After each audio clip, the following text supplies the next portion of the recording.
তোর আব্বা যদি এই জীবনও বাড়িতে না আহে এই বিচার কি হইব না? আপনারা আমার আব্বারে গুম করছেন নাকি খুন করছেন?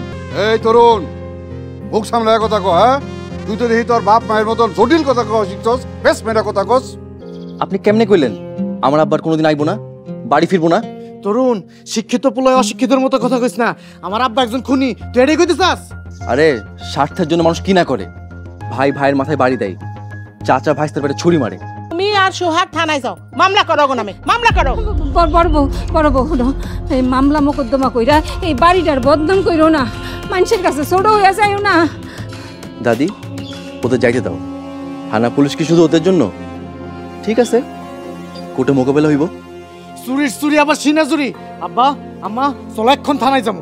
থানায় যাবো না, চিটিং বাজির মামলা দিমু। এনে খালে থেকে তো কোনো লাভ নাই। আহ মুক্তা, হ্যাঁ থানায় যাও। মা শামসু, শামসু হন, শামসু আমার কথা হন। ভাইয়ের বিরুদ্ধে ভাই মামলা করিস না।